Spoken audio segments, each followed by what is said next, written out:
our next speaker is Dr. Sebron Harrison. Dr. Harrison is the Chief of Thoracic Surgery at New York Presbyterian Brooklyn Methodist Hospital and an Assistant Professor of Clinical Cardiothoracic Surgery at Weill Cornell. He earned his Bachelor's in Science from Mississippi State University and his MD from the University of Mississippi School of Medicine. He completed his general surgery residency at University of Alabama at Birmingham, followed by a cardiothoracic surgery fellowship at NYP Cornell and Memorial Sloan Kettering Cancer Center. After a short stint at the University of Mississippi Medical Center after his fellowship, he returned to New York City, because no one can stay away, in 2016, because as every New Yorker knows, it's New York or nowhere.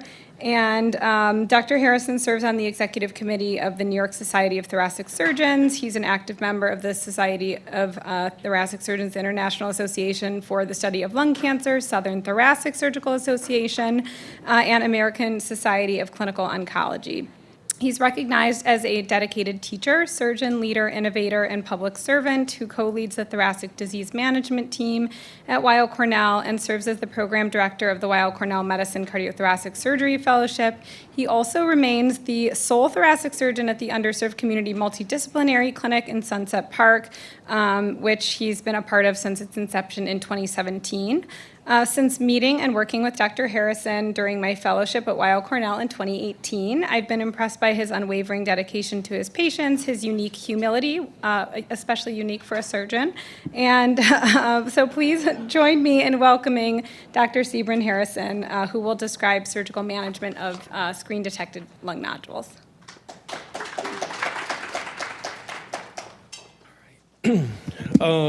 Thank you for that introduction. It's like the nicest thing anyone's ever said about me. Can I?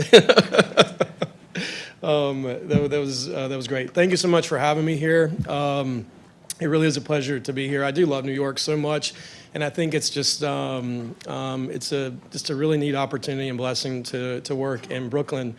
It's a very nice thing that we have and very different than I think a lot of practices elsewhere. I always think at these talks, part of the benefit isn't just learning, as we learn so much from hearing everyone talk, but I immediately think about collaboration and how hopefully we'll all continue to work together after this talk is over. And thank you all very much again for having me here. So today I'm going to talk about the surgical management of screen-detected nodules. For disclosures, I have no financial disclosures. A couple of non-financial things I'll disclose is that I'm actually not going to talk too much about the screening itself. When I saw the program and saw experts in screening who were going before me, I thought I would not veer into that territory. So I thought it might be more interesting if you understand some recent data that's come out talking about the impact that screening has had on surgical volume, the importance that perhaps has to our own hospitals and hospital systems. I'm going to touch a little bit on some of the current controversies in the management of lung cancer in my world that is rapidly changing. I'll talk a little bit about how, as a surgeon, I think about working up a nodule that we see on screening. And then at the conclusion, I just want to go through something that is an unappreciated area, I think, of healthcare disparities that I think is going to be very important for those of us who practice in Brooklyn. My other disclosure is that I was at a dear family friend's wedding this weekend, and I don't know about your family weddings, but mine are such that you lose your voice if you're at them, so my voice is going to go in and out, but we had a great time.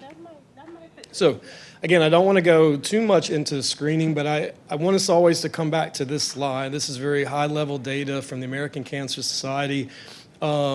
And I'm going to keep referencing, the foundation to lung cancer screening, and this is exactly what I mean, as I'm going to touch base on aspects of screening somewhat apart from patient care.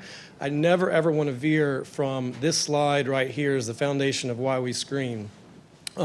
Just again, at a very high level, when we talk about lung cancer and lung cancer screening, lung cancer, just as any other cancer, but particularly devastatingly so in lung cancer, as we go from earlier to late stages at presentation, the overall survival significantly drops. So when we talk about localized lung cancer, for those of you who perhaps don't practice in lung cancer, that means that the tumor is confined within the tissue of the lung.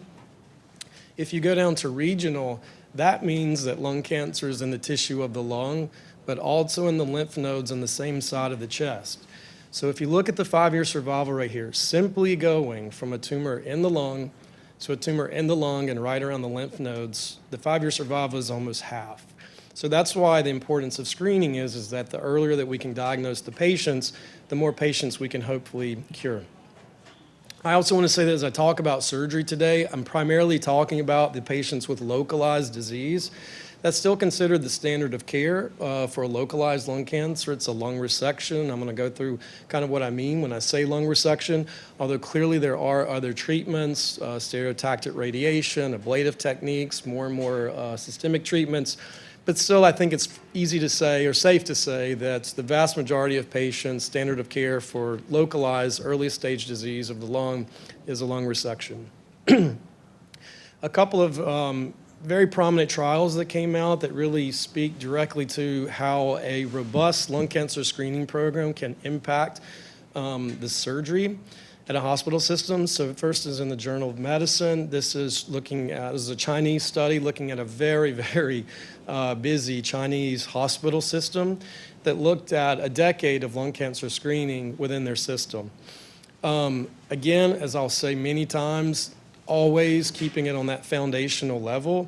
As the rates of lung cancer screening went up, that's the green bar graphs there, their 1-year mortality and their 5-year mortality significantly went down. Another way of saying that the more screenings that they did, the more patients with lung cancer who were alive. When I talk about how busy this hospital system is, that's no joke. If you look in 2017, they performed almost 5,000 low-dose CT scans of the chest. So we're talking about a very, very large, busy hospital system in China. This is the slide that got everybody talking in my world. So the exact same thing, looking at what happens as low-dose CT scans increase, the surgical volume more than doubled. That's that top graph. So you can see in 2011, when NLST was coming out, to 2017, the surgical volume, as I said, more than doubled. Another interesting data point on this that I'm going to speak to in a little bit is that bottom line. That bottom line is the number of surgeries for patients who had something called lung-sparing surgery. In the United States, we would call that a sublobar resection, or if you've heard of a segmentectomy or a wedge resection. These are people who the surgeon is attempting to remove the lung cancer while at the same time sparing as much lung tissue as possible, because that's been shown to get patients out of the hospital more quickly, have less of an impact on their physiologic state, lowers the amount of lung tissue, obviously, that you're taking out, so their pulmonary function is better. This is a very, very important concept that has historically been quite controversial in my world, and I'm going to show you some studies later which have said that that lung-sparing surgery is the right thing to do. Again, not to veer from that foundation slide, that the reason that we screen is to positively impact overall survival.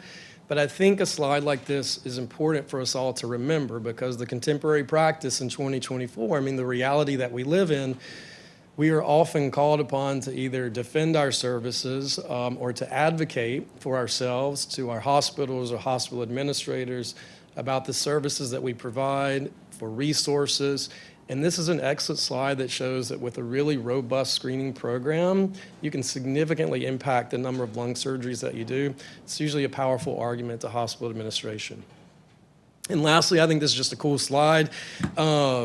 This is looking at the number of patients on lung cancer screening who are diagnosed with something called atypical adenomatous hyperplasia. Don't need to remember that word.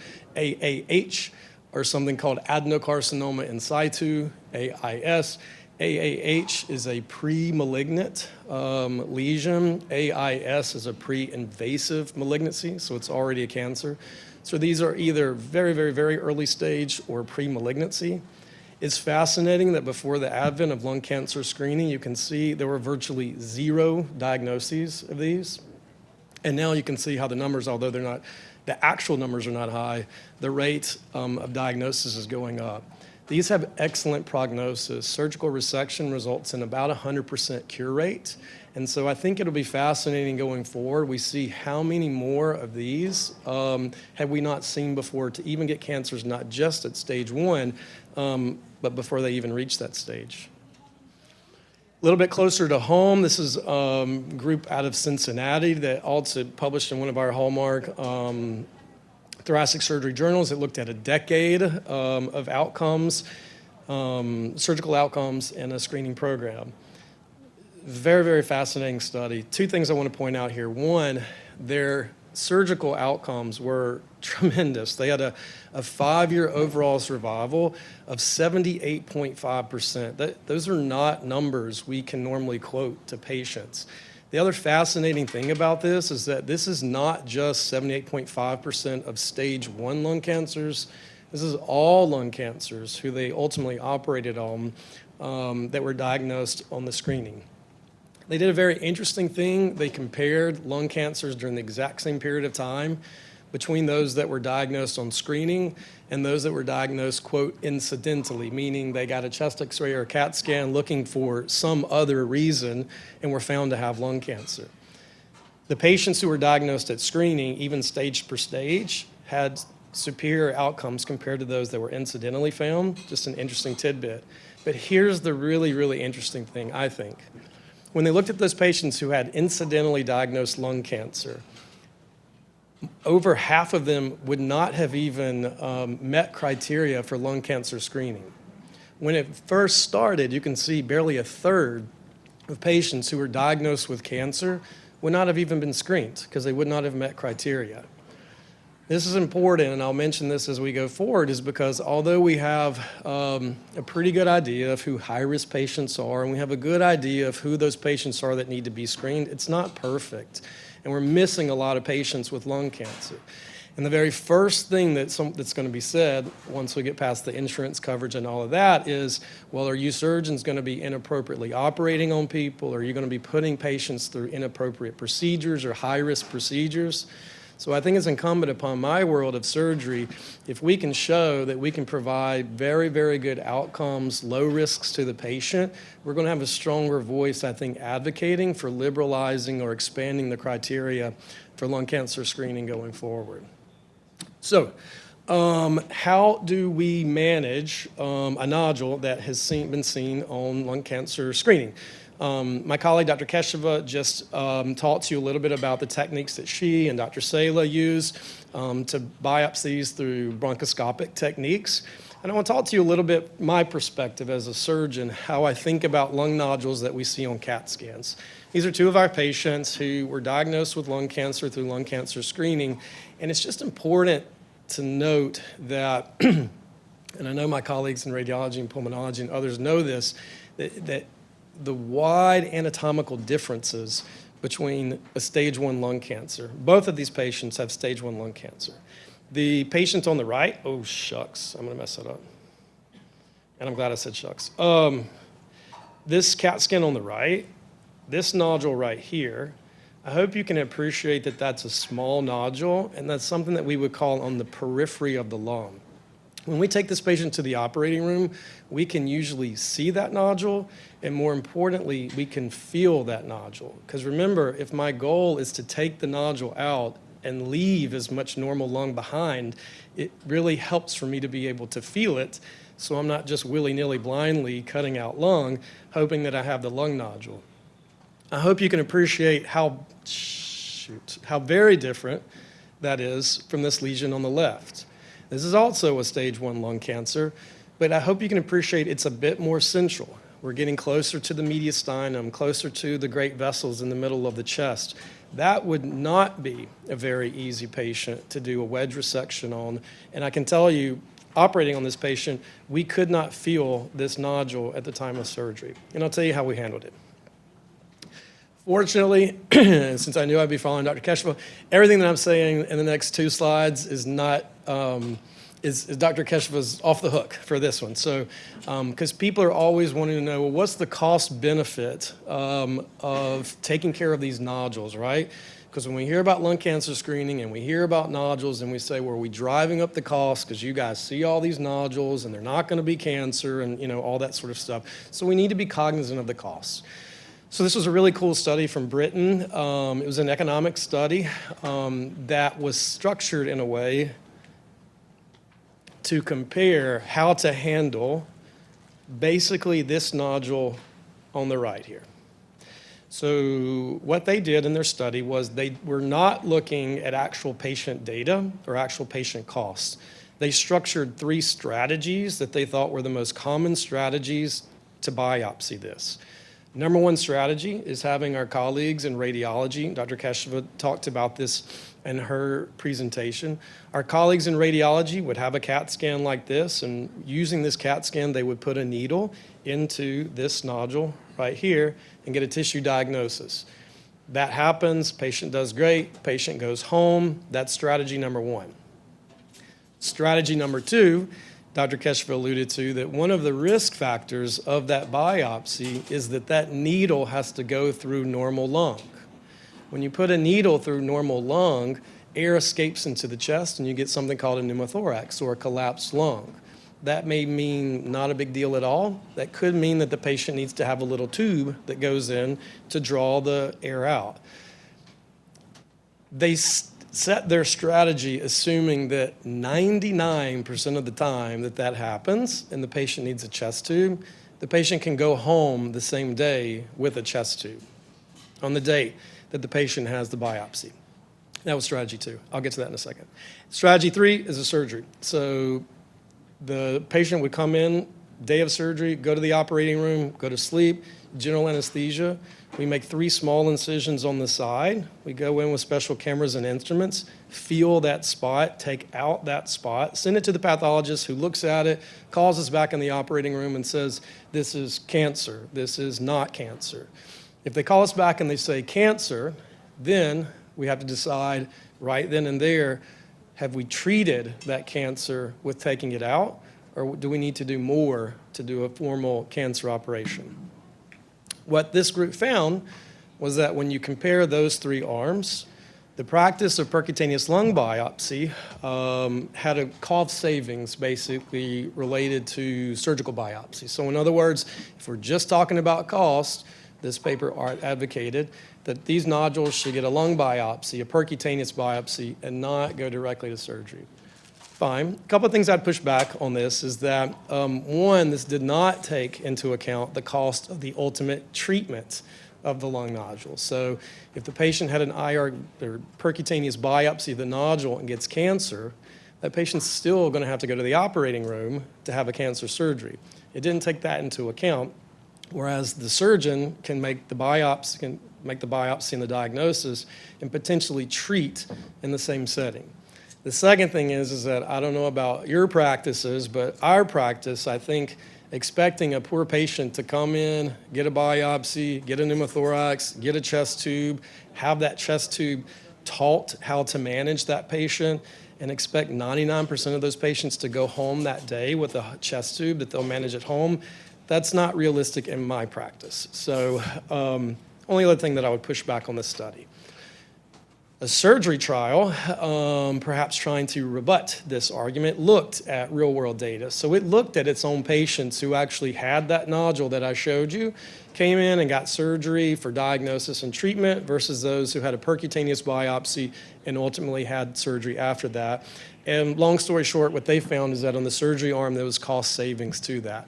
Now, I'll tell you, obviously I like this trial better because I'm biased, but I'll tell you the downside or the criticism of this trial is that this is like the opposite. There was an extremely high number of patients who had dropped lungs and were in the hospital for a very long time with chest tube management. So, no study is perfect. Why do I bring this up? I think it's important for us to know these sorts of things, to understand what the options are and the ramifications for the patient. Because I think as we start trying to advocate for, expansion of the criteria of screening, this is the sort of stuff we're going to have to tussle with our hospital administration about.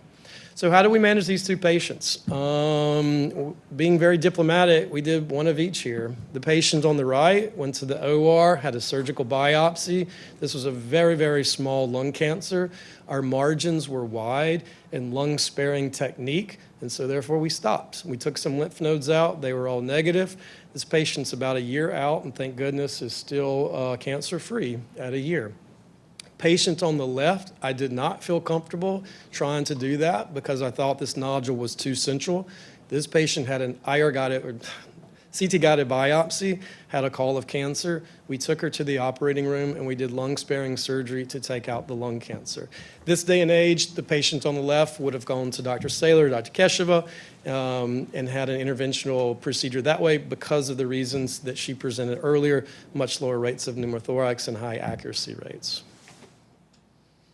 So one of the major controversies in my world of managing lung cancer is what's the most appropriate resection technique? How much lung do we take out of the patient to ensure that the chances of the lung cancer coming back are the lowest? And I always talk about how lung cancer is sort of a decade or two behind my colleagues who do breast cancer surgery. I'm not a breast cancer surgeon, but the history of breast cancers, I'm sure many of you know, is that initial resections were a radical mastectomy. Then it went to modified radical mastectomy. Then it went to mastectomy, now lumpectomy. It's a similar thing in my surgical world of lung cancer. The initial standard of treatment was a pneumonectomy, taking out the entire lung for early stage lung cancer. That was an evolution, and then in the 90s, a very large trial from Memorial Sloan Kettering set the gold standard for resection for stage 1 lung cancer is a lobectomy. Lobectomy compared to what I was talking about of lung-sparing surgery. My mentor, Dr. Al-Tawarki, published a landmark trial last year in the New England Journal of Medicine where they looked using modern screening criteria and staging criteria, comparing patients with early stage lung cancer treated with lobectomy versus those lung-sparing procedures that I was talking about. And what they found was that lung-sparing was not, it was a non-inferiority trial, lung-sparing surgery was not inferior to lobectomy. The patients had significantly less length of stay, had quicker time to recovery, quicker time to work, much lower diminished in their pulmonary function tests as well. And so now this is considered standard of care. For a patient with early stage lung cancer, we can do lung-sparing surgery and get them out of the hospital and get them back to their lives more quickly than we could with a lobectomy. Again, I think this is going to be very, very important as we go forward and start diagnosing or continue to diagnose even more early stage lung cancer.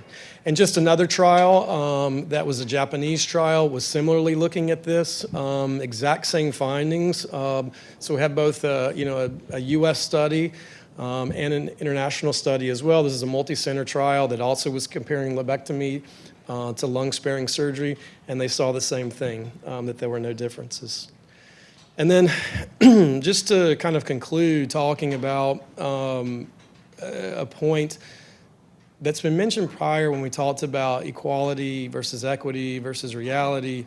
And it's very fascinating to me because it always is in the context of, the law of unintended consequences, where we see a problem and we think we know the answer to that problem, and we have a very good intention plan of tackling this problem, and unfortunately we perhaps cause another problem or harm people that we weren't expecting to do that.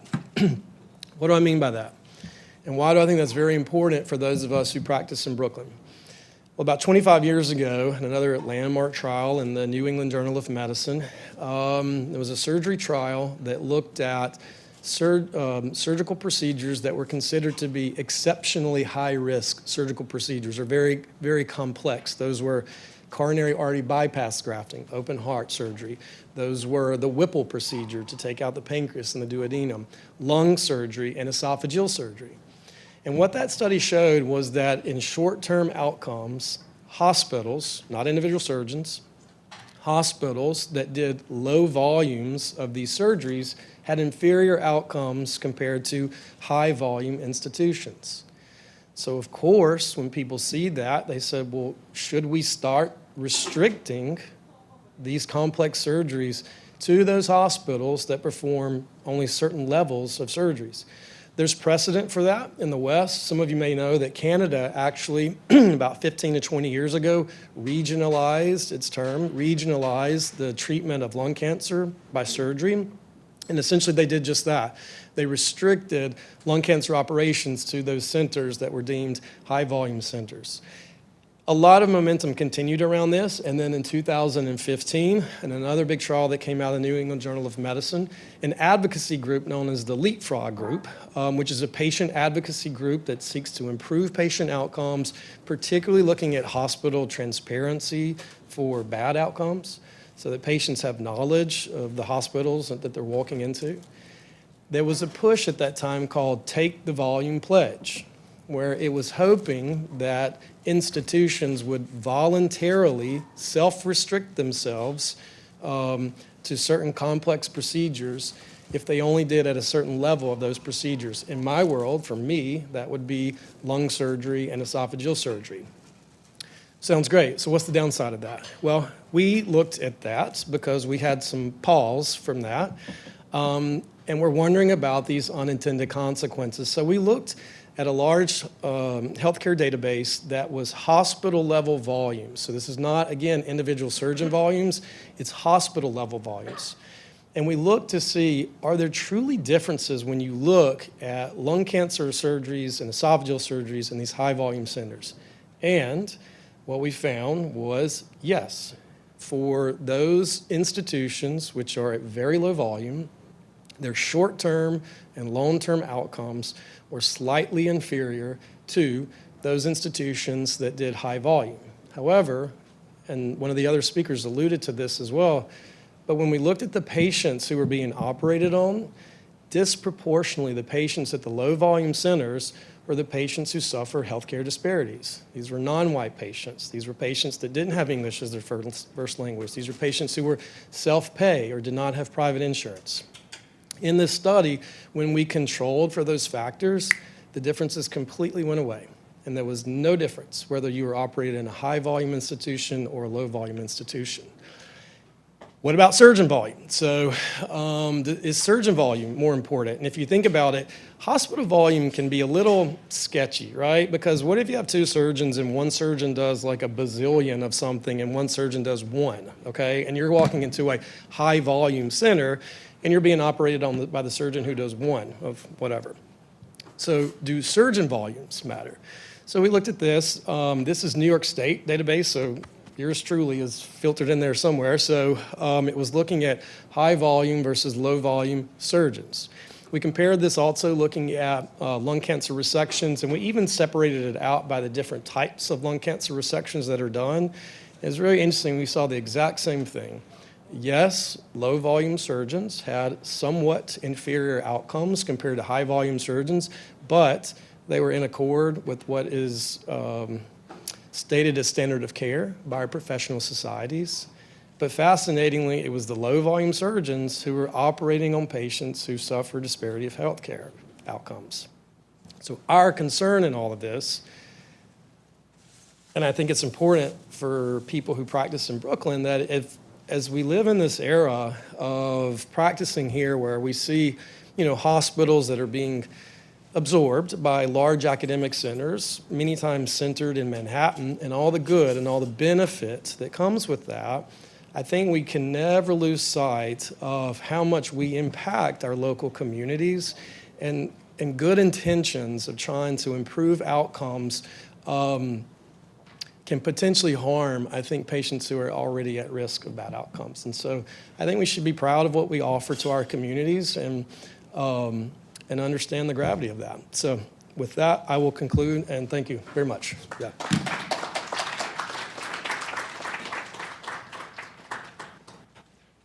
Thank you, Dr. Harrison. That was a wonderful lecture. Let's see if I can.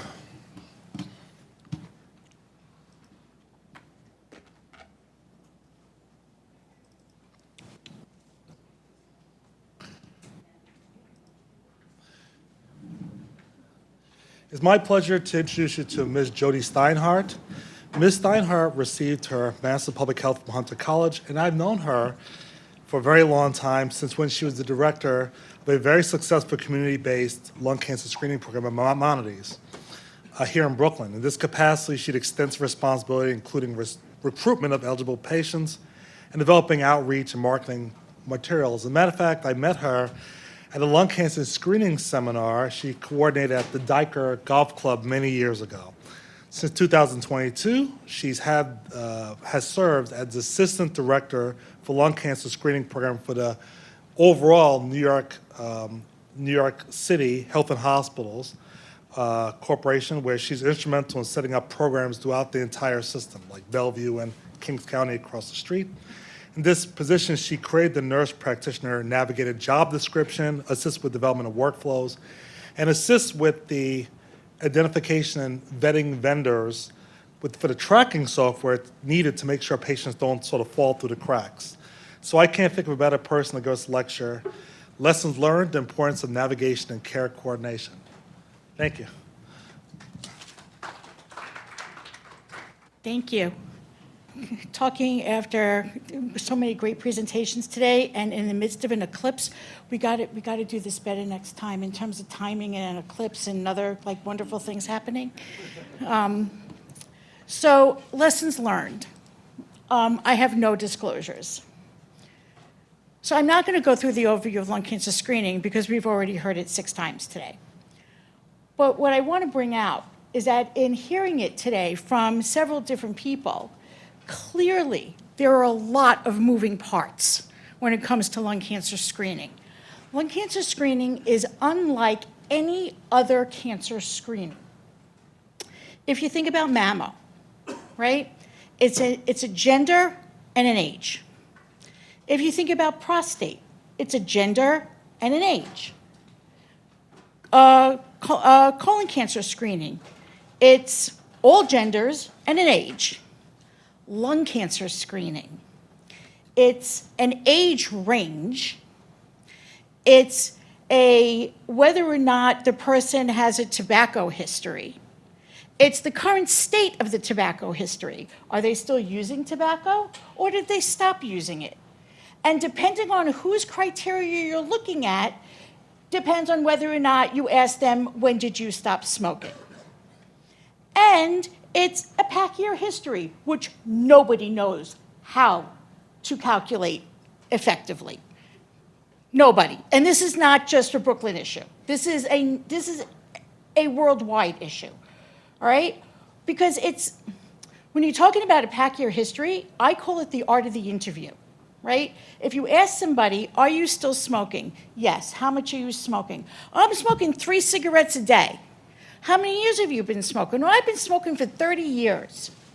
Well, 3 cigarettes a day times 30 years does not equal a 20-pack year history minimum, right? And if you leave it at that, at face value like that, you're totally missing that for 20 of the last 30 years, they were smoking 3 packs a day. It's the art of the interview, right? And then there's the math. If you're not using one of the online tools for the pack year history, it's crazy, right? And then on top of all of that, it's no signs or symptoms. When somebody makes an appointment for a mammogram, nobody asks, right? And for the ladies in this room, back me up, right? Nobody asks, have you done a self-exam? Did you feel a lump? They just give you your appointment, right? Thank you, right? I'm getting a couple of head shakes, right?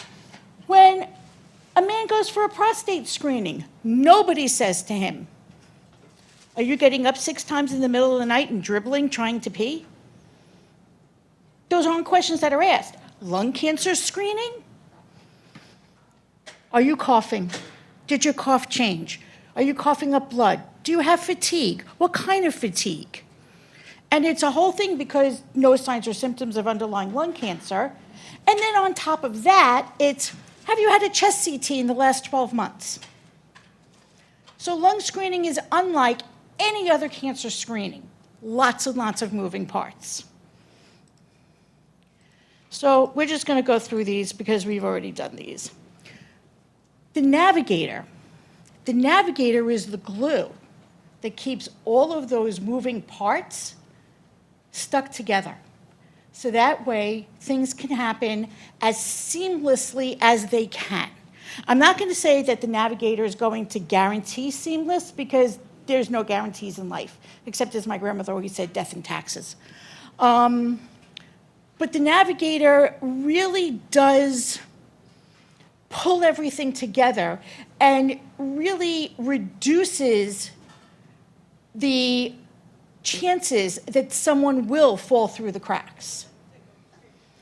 So the navigator keeps the patient and the physicians informed, because it's not just for the patient, it's also on the provider side that we need navigation, right?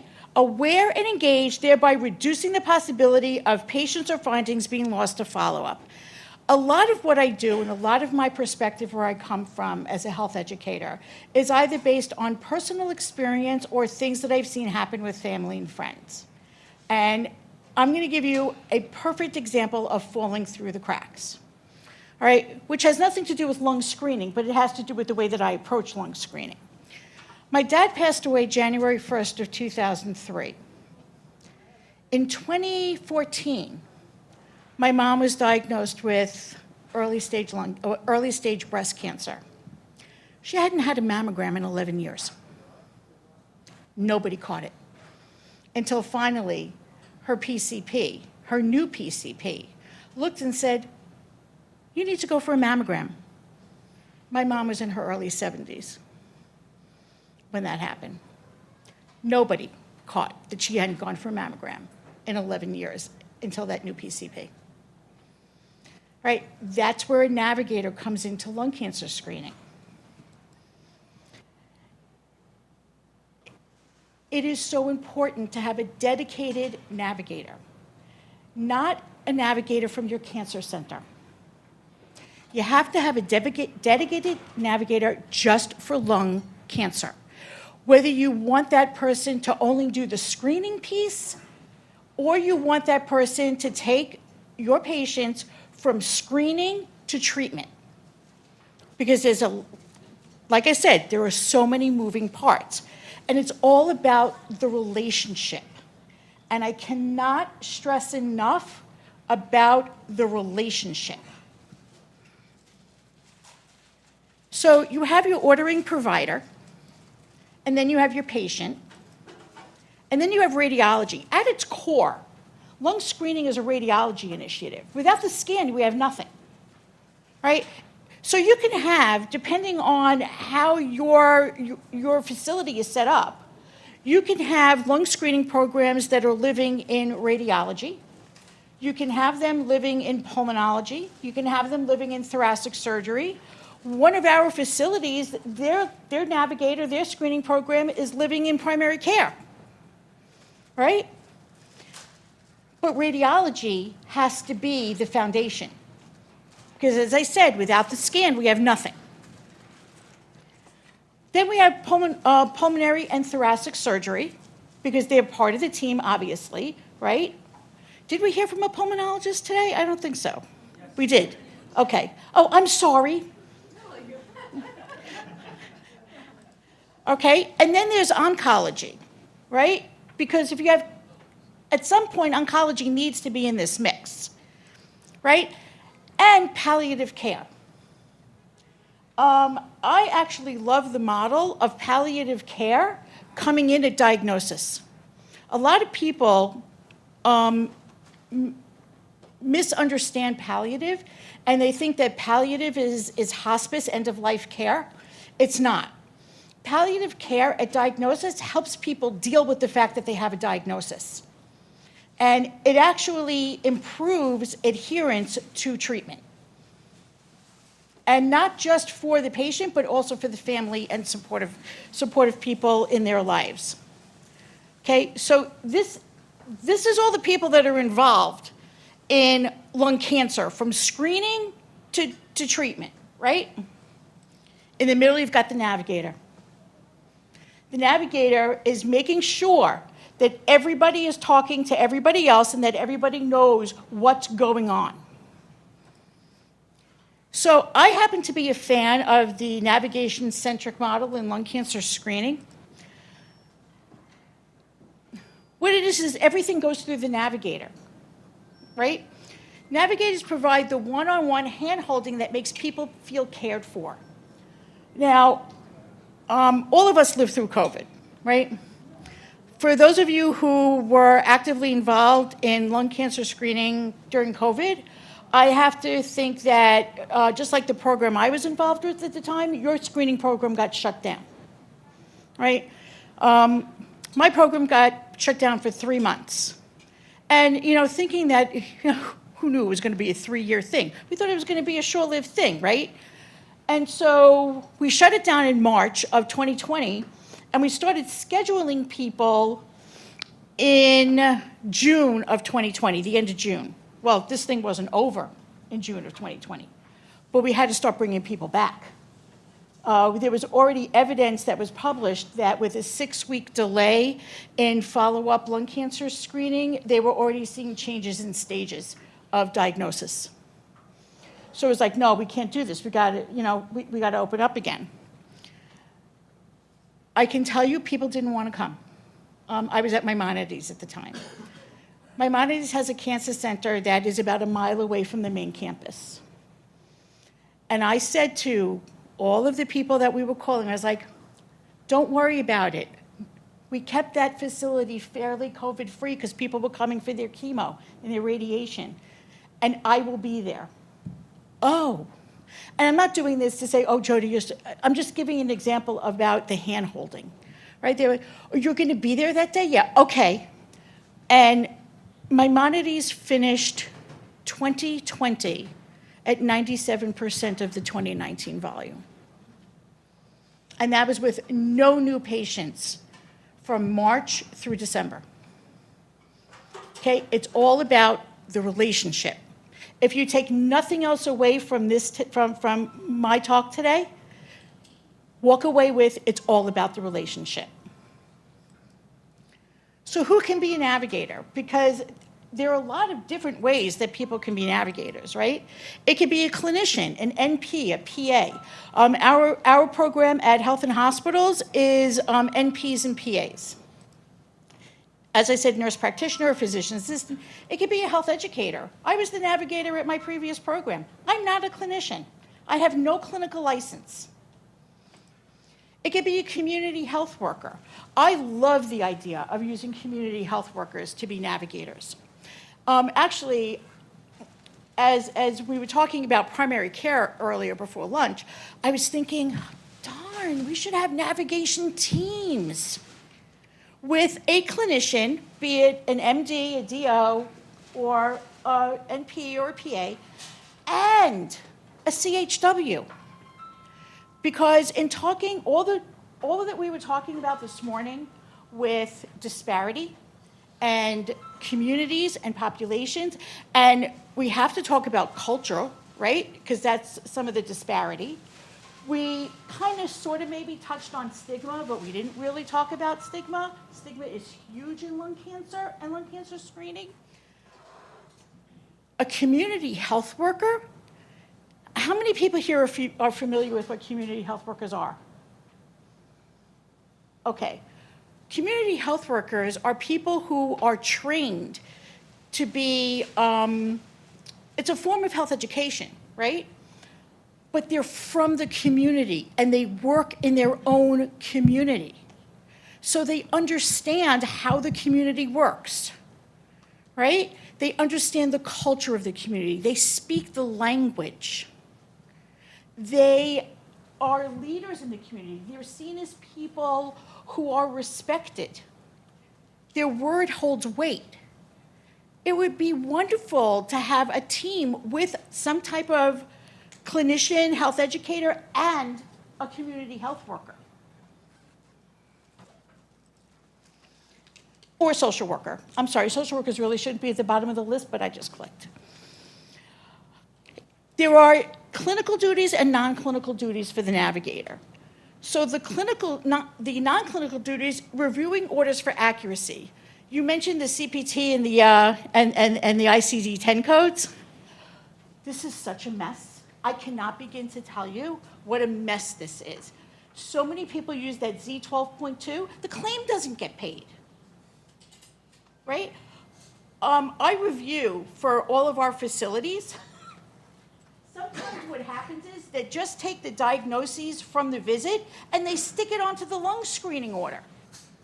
So I get lung screening orders with a primary diagnosis of diabetes mellitus.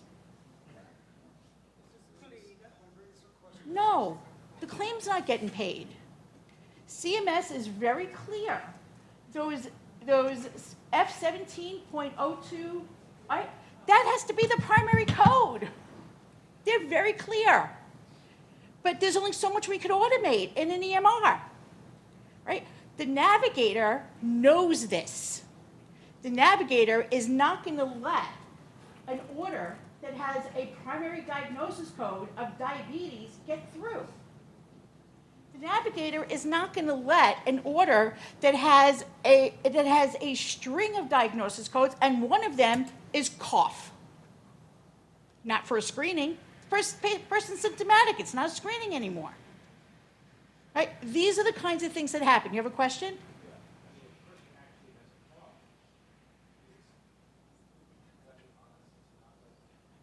The insurance companies don't see it like that. The insurance companies see it as, but you're telling me this person has a cough, that's a symptom. I'm not going to pay you for the screening now. They shouldn't have been screened. Now, because there's nothing that the insurance company sees that this cough has been happening for 5 years. Somebody has COPD, they're going to cough. Right? It's that critical. You have to think from the insurance head, which I know. It makes people like a poltergeist. My head spins from the insurance companies. I used to say years ago that my gray hair came from my kids. Now I say my gray hair comes from dealing with the insurance companies. All right? It's crazy.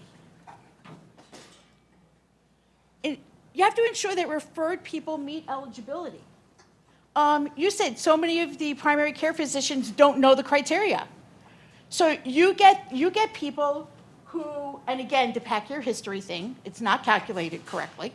So you get people who either don't have a 20 pack year history, or they quit smoking 25 years ago, if you're following the USPSTF of 15 years since quit, or you get somebody who's 47. Right? You have to make sure they meet the criteria. Somebody has to be, I hate to use the term, but for lack of a better phrase at the moment, you have to have somebody who's the watchdog.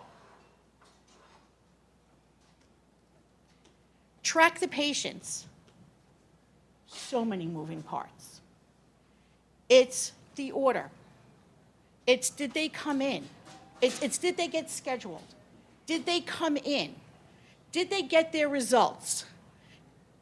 Did they come back? Right? It's the retention that's so important in lung cancer screening. Yes, getting them in the door for that initial screening is key. But if they come in and they never come back, we didn't do anything for anybody. They have to come back. And the literature shows that as programs mature, as lung screening programs mature, you find your cancers at earlier stages because you're looking for them, right? Health in Hospitals is still really new. The program launched in October of 22 formally, so I can't really give you examples from Health in Hospitals, but I can give you 10 years of stuff from Maimonides, right? So at Maimonides, I can tell you we had a guy who came in 2014, lung RADS 1, 2015, lung RADS 2, 2016, lung RADS 1, lung RADS 1, 2016, lung RADS 2, 2017, this little booger grew. Stage 1. There were 2 women in April of 2022. One of them had been coming for 6 years, the other one had been coming for 4 years. Longevity is the key. You got to get them back in for retention. If nobody's tracking them, you've got a problem. And we're being recorded, right? Oh, darn.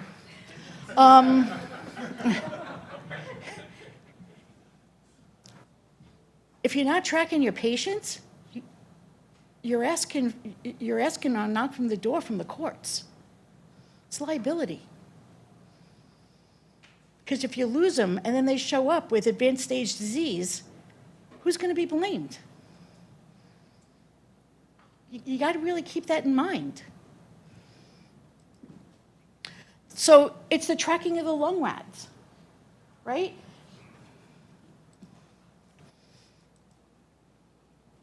Why is that not going anywhere? I don't know what happened there. Okay, the lung rads, again, it's the when do they come back? What I don't think is in here, but I just want to point on, physician panic. And this usually happens with primary care doctors, right? Because we've already heard that their knowledge of the criteria is limited, right? The lung rads are very clear about when to bring people back.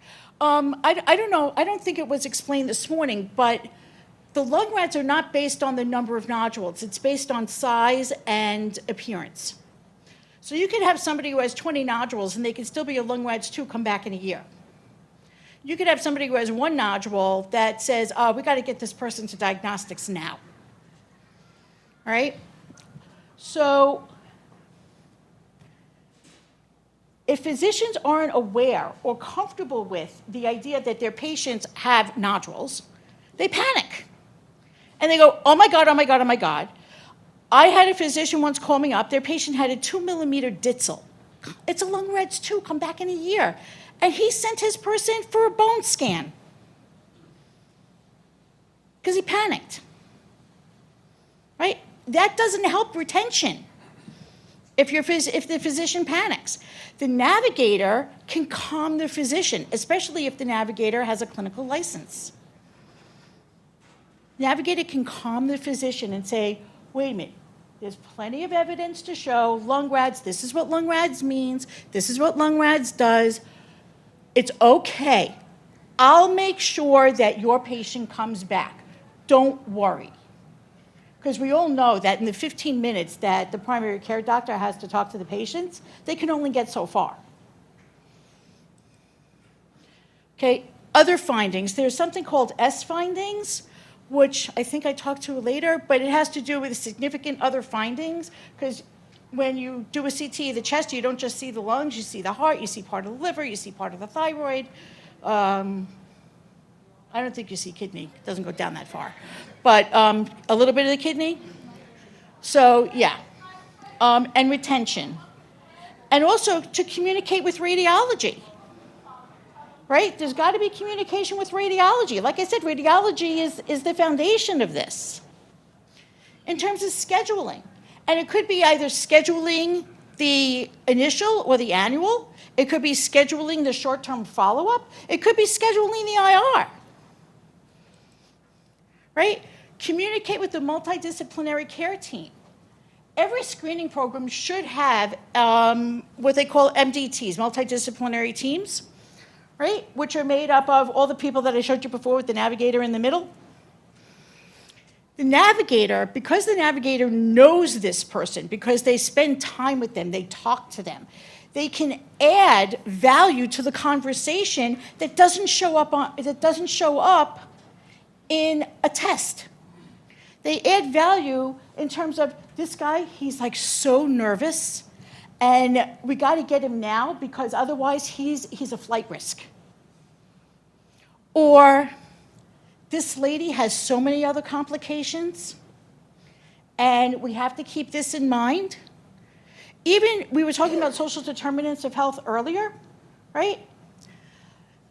You know, we really got to try and make sure that we schedule things on the same day because this lady lives in a building and she's 10 flights up and the elevator hasn't worked in 6 months. And so we can't ask her to keep going up and down the stairs. We've got to try and get everything done in one day. That's the added value the navigator brings. Obtain insurance authorization. Like I said, this is why my hair is gray these days. Insurance authorization is a pain in the neck. All right? The hoops that they make us jump through are ridiculous. Communicate with referring providers.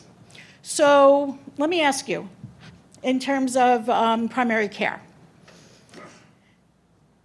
you send your patient for a test. How would you know whether or not how would you remember to look if they actually went for the test?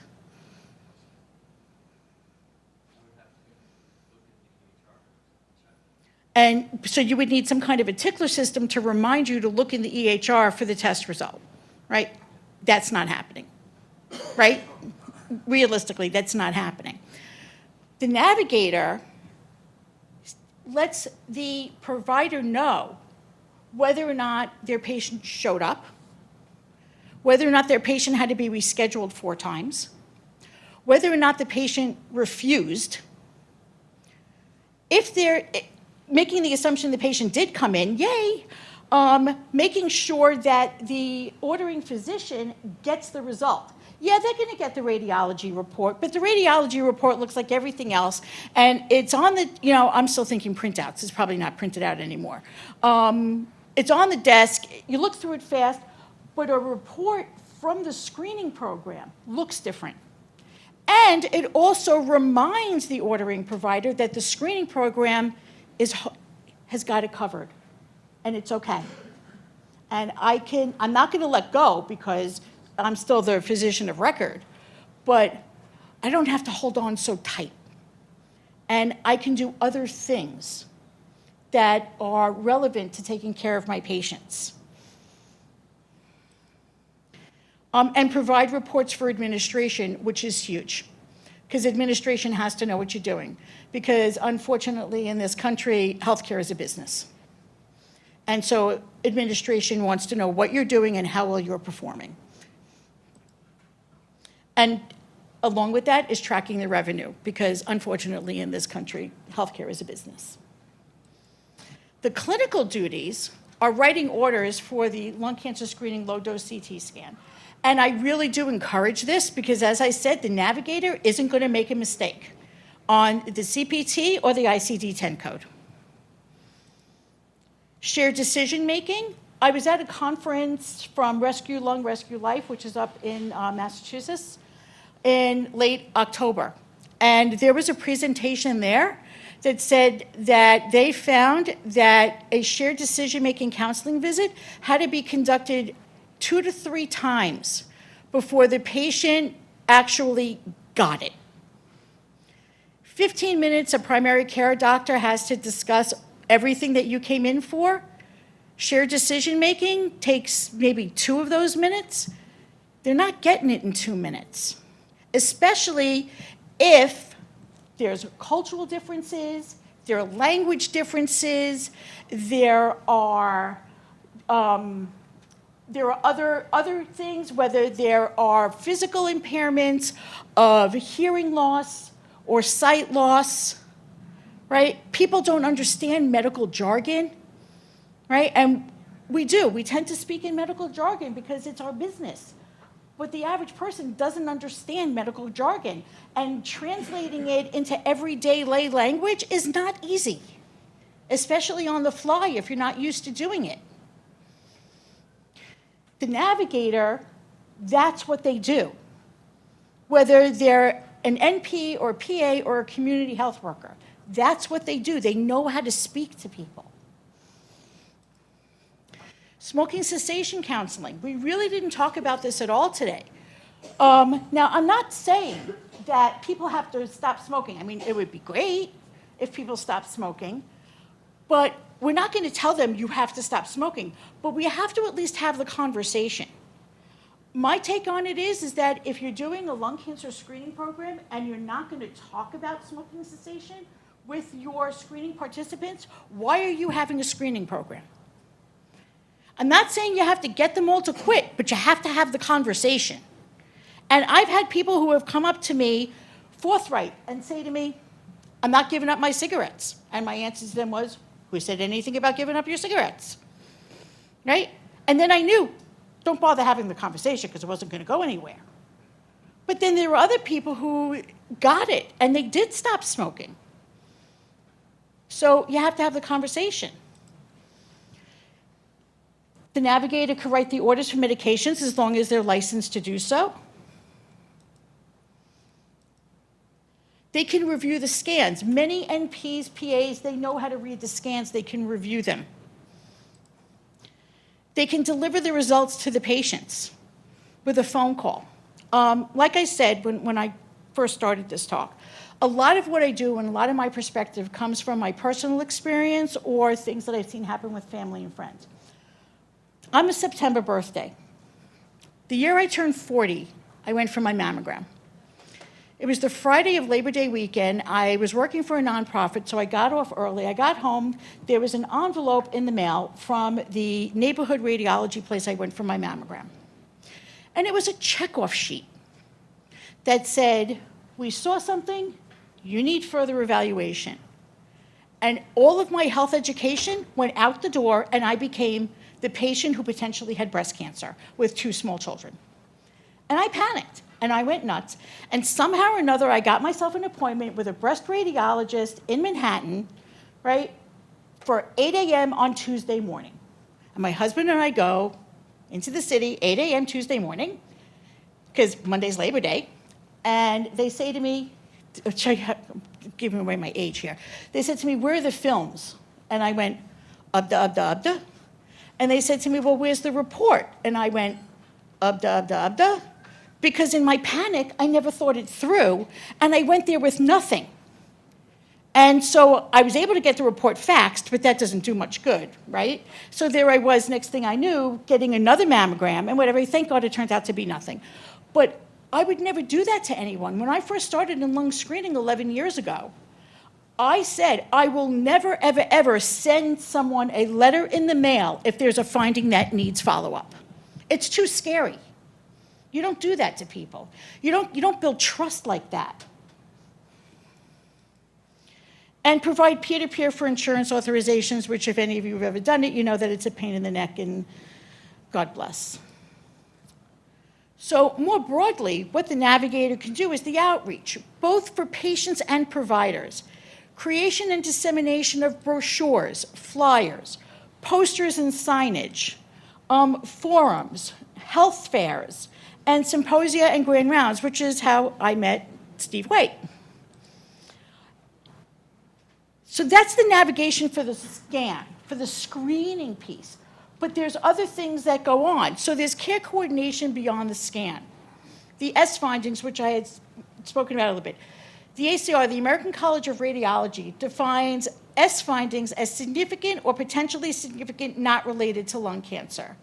So an S can be added to any lung RADS category. So you can have someone who's a lung RADS 4XS, right? So that means that there's something in the lung that is very highly suspicious for lung cancer, and there's something else we saw on the skin too.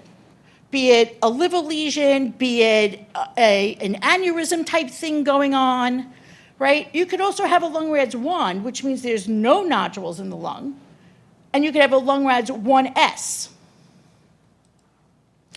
So examples of S findings are something in the esophagus, the thyroid, the breast. I have seen breast cancer caught on lung cancer screening. In the heart, in the liver, in the kidneys, in the large colon, in the spine. And so where does the care coordination come in? Tumor board, right? Hopefully you have tumor board or multidisciplinary review. A lot of people use those interchangeably. Referrals. The navigator can make the referral, whether it's a referral to pulmonary, or it could be the referral to endocrinology if something's found on the thyroid. As I said, the pulmonary consult, I talk faster than my slides. Follow-up imaging, biopsy, a thoracic surgery consult, and the duties could be scheduling, pre-authorization, tracking patient adherence, which is huge. Again, it's all about the retention. And there are lung screening organizations which do amazing work and really support screening programs. So how does that fit into the navigation and care coordination? Well, they keep program and personnel up to date. I only know what I know because I'm constantly at meetings, whether they're virtual or in person. I sit on several national committees, right? Get involved. It's the only way you're going to know what's happening before it happens. It allows for a free exchange of information. You learn things from other programs and how they work. And you say, oh, wait, that'll work for me, or something that works for you. Because, being in Brooklyn, being in New York City, we're very different. And, very, very different. Even from being in LA, we're very different. Support from the community of navigators. How many people here actually navigate a screening program? Okay. How many times have you felt like, oh my God, I have to be the only one? Okay, if you get involved in these organizations, you will be with 300 other people in a room at the same time going, oh my God, I have to be the only one. And then you're not the only one. Best practices. Again, it's about the workflows. How do you do it? What works for you? Oh, wait, let me see if I can get that to fly at my institution. Local, state, and national advocacy. I cannot stress this enough. I swear if I was 30 years younger and I knew what I've been saying, if I was 30 years younger and I knew then what I know now, I probably would have gone into policy work. The advocacy piece is so important. And I'm not just talking about the advocacy to get research funding, which we desperately need. I'm also talking about the advocacy in terms of screening itself. I mentioned something to someone today at some point about Brayward versus Becerra. How many of you are familiar with what's going on with Brayward versus Becerra? Okay. Do you want to say? I'll let you take this one. But I took the whole thing already. Brayward versus Becerra is a lawsuit that it came out of Texas. It's based on the fact that they didn't want HIV drugs being distributed to certain populations because of the HIV gay connection. And so what they're saying is that the USPSTF recommendations are unconstitutional because USPSTF is not a regulated agency, it's appointed.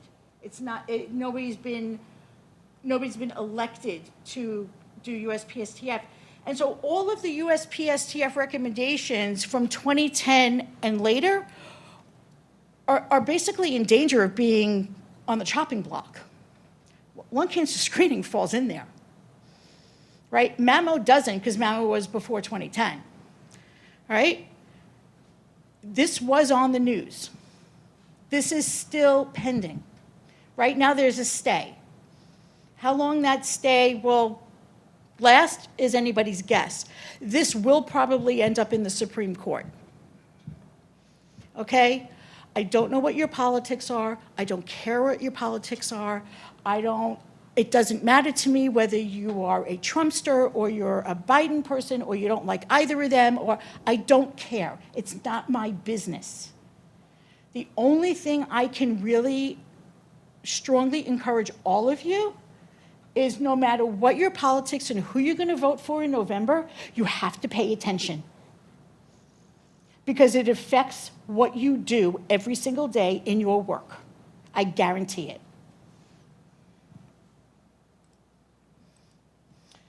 So examples of some of these organizations that I was talking about, the American Cancer Society Cancer Action Network, ACS-CAN, the New York State Cancer Coalition, under that is the Lung Cancer Action Team. Go-To for Lung Cancer, which is an amazing organization. Yes, I'm biased towards them. The National Lung Cancer Roundtable is also an amazing organization. The National Lung Cancer Roundtable has many different task groups and then subcommittees under the task groups. And that's how you know what's going on and what other people are doing and what works and what doesn't work.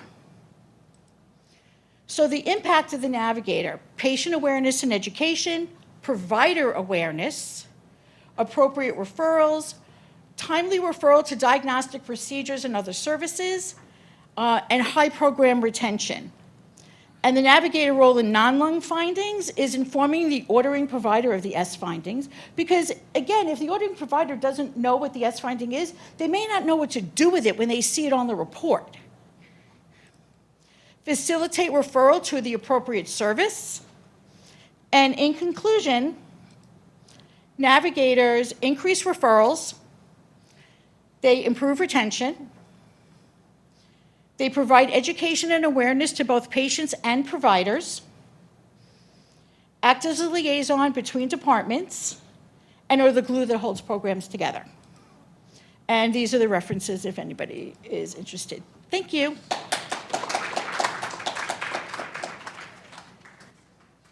We had some very dynamic speakers, which I love.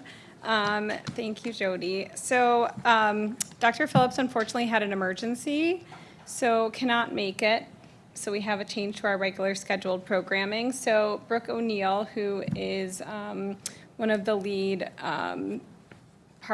one of the core components of our lung cancer screening navigation program at Weill Cornell, is going to talk to you about an initiative that Weill Cornell is rolling out, which is our mobile screening unit. You guys all got a little handout, so we're just going to briefly talk about that, and then Dr. Sala will do closing remarks, and then for those of you who have just been waiting to see the eclipse all day, then you'll be able to get out on time.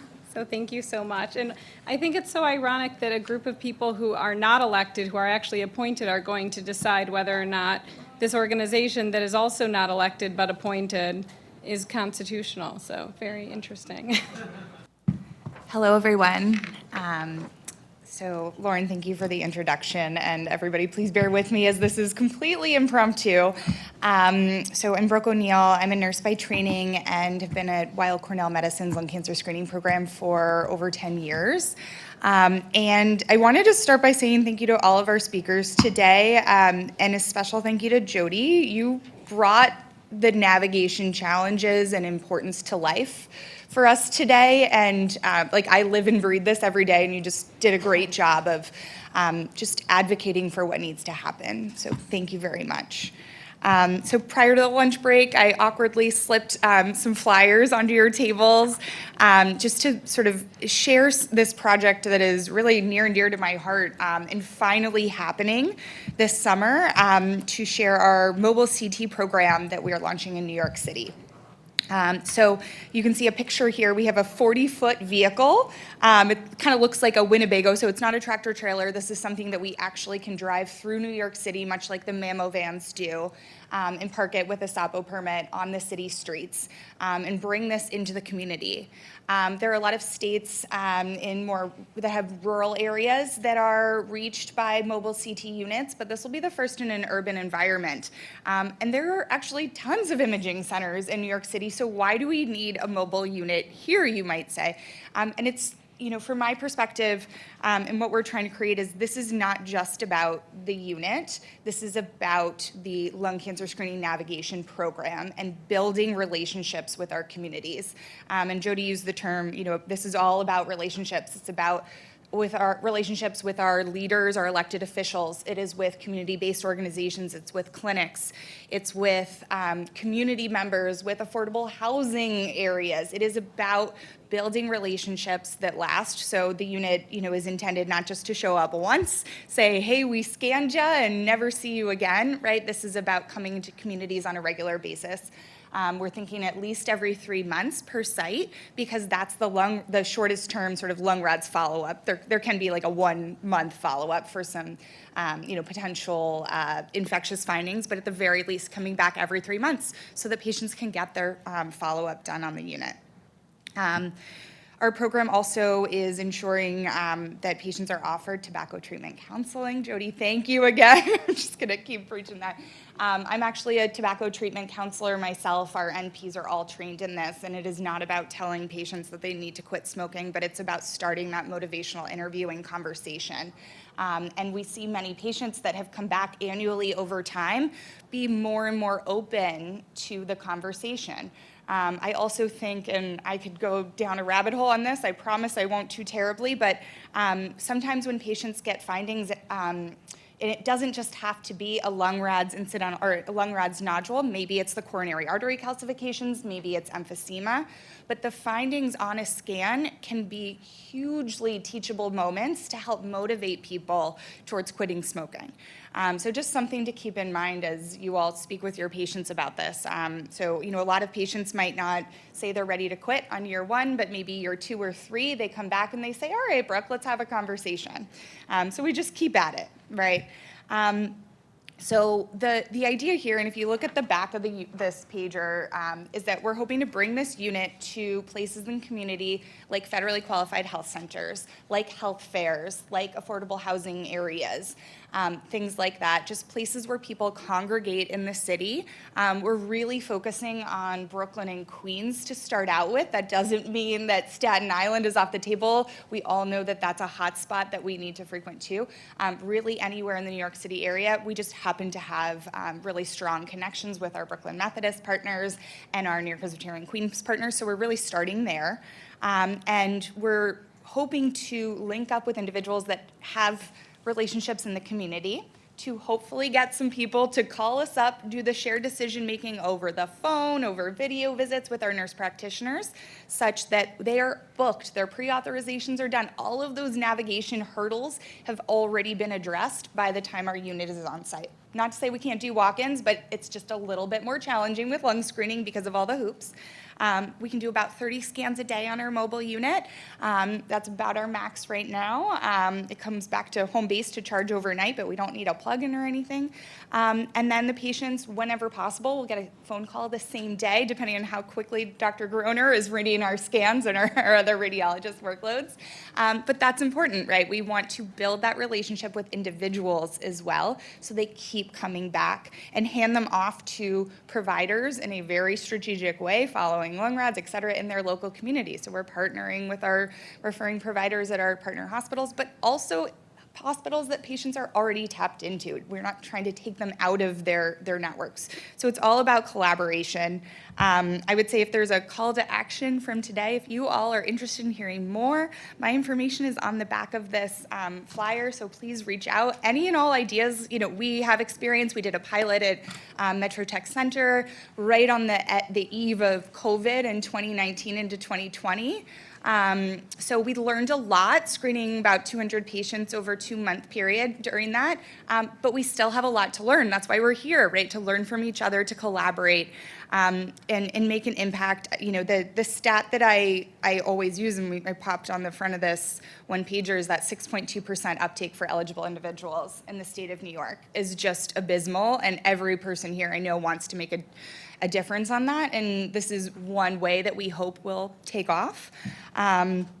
So, if you have any questions, please reach out to me. If you know somebody or know somebody that might be interested in learning more, or collaborating, or is an elected official that, has constituents that they want to share this with, wonderful.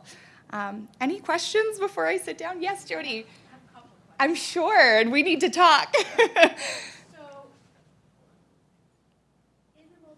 Right? Because many people think more is better. How do you know whether or not someone has already had a lung screening within 12 months? And you're even bringing up the history taking importance that you highlighted earlier with PAC years. A lot of patients don't even know the difference between an X-ray and a CAT scan. They're unfortunately very poor historians about their own health because they haven't been empowered to be in charge of it in a lot of ways. Intense interview taking, both with our administrative team members and our clinical team members. We also, we have the Epic EMR, so we can pull some, of the EMRs through the city. That helps, but it's really about those conversations. And Yeah. So then, does Cornell own the patient, or if somebody from Yeah. Metropolitan Hospital Yeah. sees your van Yeah. and is straight Medicare, so they don't need the pre-auth, right? Yeah. And whoever's there writes an order, Mhm. gives them their scan, but their whole care team is at Metropolitan, Yeah. right? How do they get back how do even those results get back to Metropolitan since nobody from there is on the order? Right. So again, it's all about. Go ahead, Lauren. Yeah. Oh, sure, sure. Yeah, Jody was asking a really great question about if a patient is gets scanned, sort of part of this Cornell van, and their care team is at Metropolitan, for example. How do we link them back with Metropolitan, or do we own the patient now?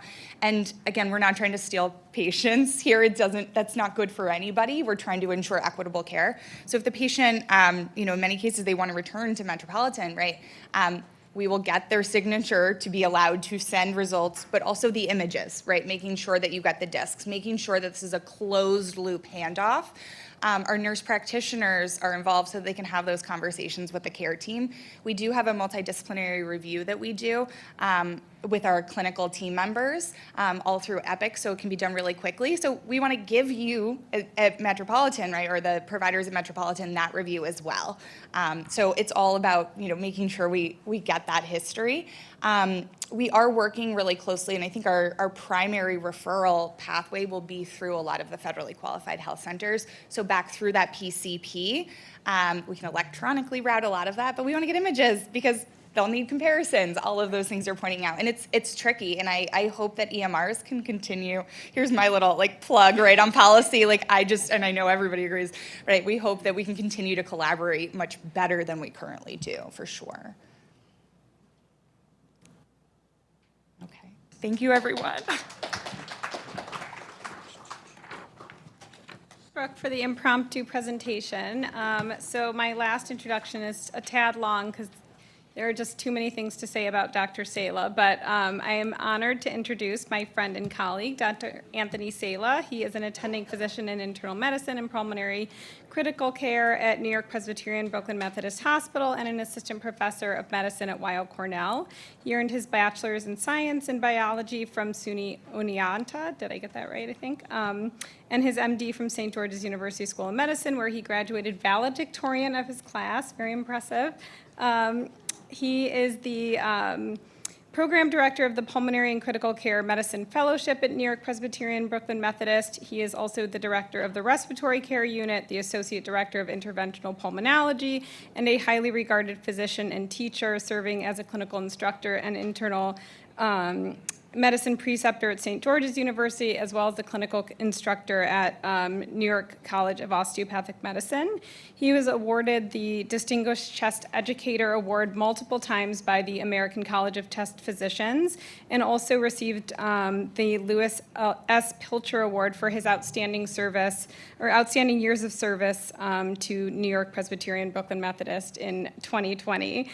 He is a fierce advocate for lung cancer screening and a dear friend of the Fred Mazzilli Foundation, which raises awareness about lung cancer and lung cancer screening and helps provide free lung cancer screening for folks in Brooklyn through Brooklyn Methodist Hospital. The Mazzilli Foundation is meant to honor the name and legacy of Fred Mazzilli, who died from lung cancer in 2012. Dr. Sala was actually his physician. Over the last few years, I've been privileged enough to witness Dr. Sala's brilliance during our Friday pulmonology conferences, where he always gets the diagnosis down to 2, and 1 is always the correct one. So then as the radiologist, I just say whatever Dr. Sala said.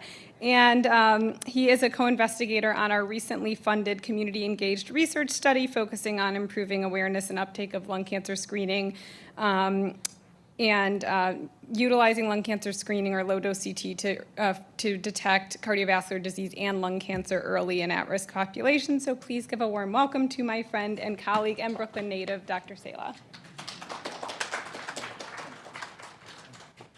Good afternoon, everybody, and thank you. The check is in the mail. I wish my wife and kids were here to hear that. They might have probably a much better idea about me. So I don't have a whole lot to add to the extremely eloquent lectures. This is more just of a summary. So you know how there are summary slides? Well, this is sort of a summary discussion about how important of a topic this is. And I would like to thank Drs. Reed, Waite, and Groner for putting together really a beautiful program. I think this work is important. It's such a critical disease, and I am proudly wearing my white ribbon. One of my biggest rants for years is how everybody knows the pink ribbons of breast cancer. The whole world knows about breast cancer awareness in October. The baseball players have a pink bat. The football players wear pink shoes. Lung cancer gets nothing, right? And I think, unfortunately, many people feel it's a self-inflicted disease, and that's really one of the tragedies. So let me just give you disclosures. I have no financial disclosures. I am an avid New York Yankee fan. They look good, but it's only 10 games. And in my next life, I want to be Michael Jordan, but I don't know if that's going to happen. Even just to jump as high and shoot as well would be beautiful. By the way, who you guys like tonight? National championship game? Any UConn? I think they're going to win, but we'll see. So you've heard just about every single thing here, but so this again is truly a summary of a summary. So it's a summary squared. Lung cancer is a huge problem, and in 2023, there were almost 239,000 cases diagnosed, right? And I think, to me, what's the most frightening, and as a pulmonologist, we see this on a daily basis. Lung cancer is the second commonest cancer in men after prostate. It's the second commonest cancer in women after breast. Yet, it's the most commonest cancer killer in both men and in women. And even more tragically, it accounts for more deaths in and of itself, just lung cancer, than breast, prostate, colon, and pancreas combined.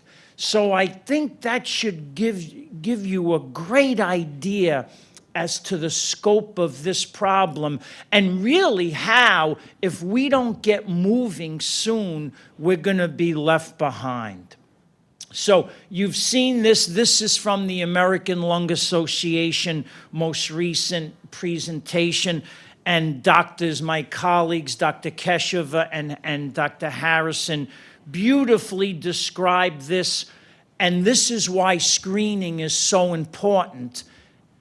When you have lung cancer, just like any cancer, but I think in particular lung cancer, the best time to diagnose it is early, because the 5-year survival rates are cataclysmically different with early stage lung cancer versus later stage. Now, if you look at this, you say, wow, 5-year survival, 63% early, as Dr. Harrison described, localized. There's one problem.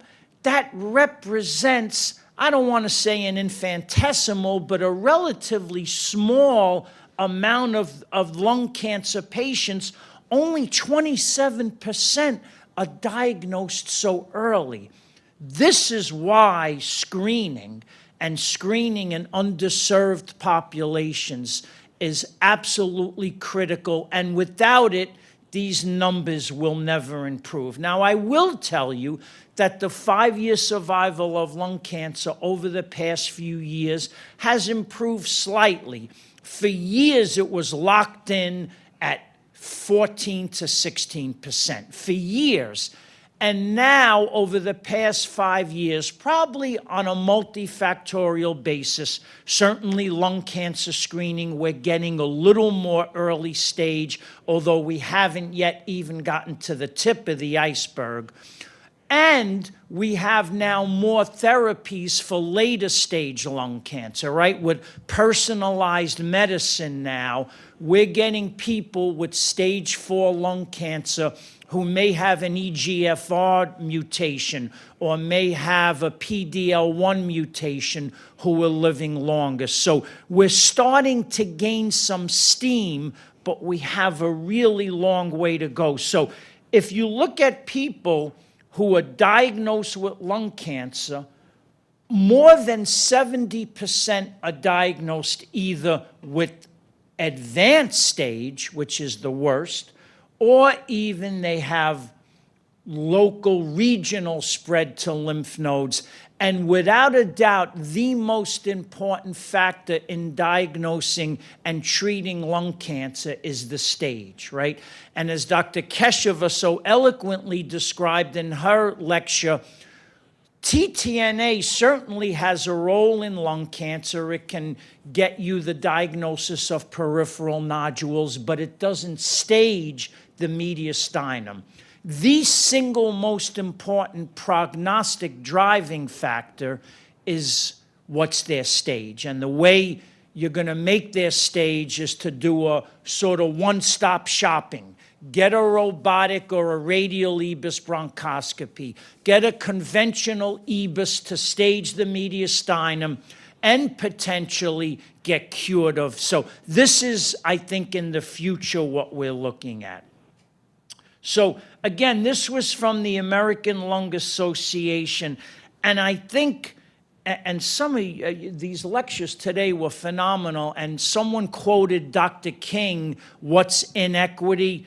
And right here, everyone deserves the opportunity to lead a full and healthy life, and systemic issues really have made that, I don't want to say difficult, I would probably say impossible in our country.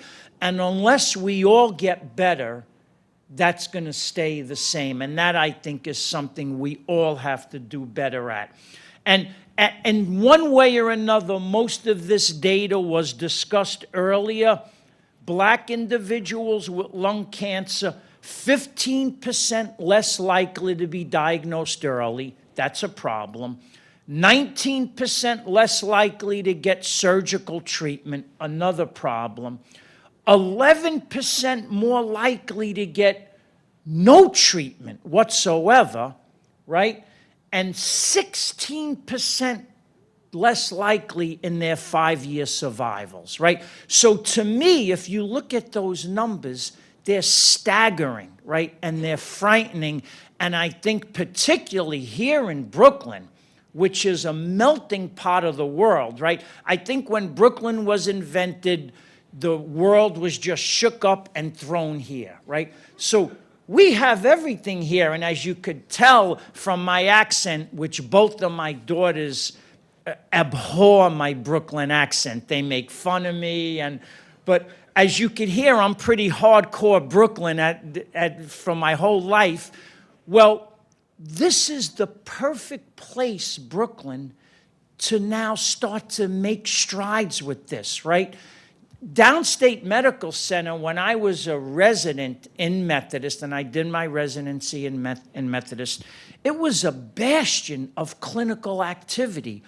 Dr. Stephen Kamholt, some of you may remember him, was the chief of pulmonary here for years. And then he went on and he took some other academic positions and unfortunately died during the COVID pandemic. He, at this very institution, taught many Brooklyn trainees how to be a good pulmonary critical care physician, right? So I think this is a location that's rich in history, and I think we should embrace it and really try to make things better for our community. I mentioned black individuals. Unfortunately, Latinos suffer the same fate. Unfortunately, Asian or Pacific Islanders suffer the same fate, and unfortunately, indigenous peoples suffer the same fate. So this is not something that's trivial. This is huge data that we somehow have to work at to improve. You all know about screening, right? And this was sort of the study that changed how we think about lung cancer screening. And I'm not going to bore you, and it was shown earlier, but a 20% reduction in mortality. And Jody, first of all, I wish you can be cloned, because we need 5 of you at New York Presbyterian, Brooklyn Methodist.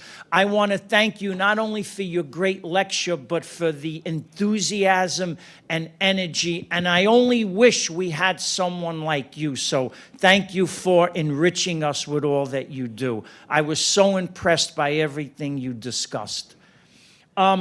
The USP STF guidelines have changed, right? So it used to be 55 to 80. Now it's 50 to 80. So that's now capturing more patients. My gut feeling is this is going to change. I wouldn't be surprised if in 5 years it's 47 to 80, or maybe even 47 to 82.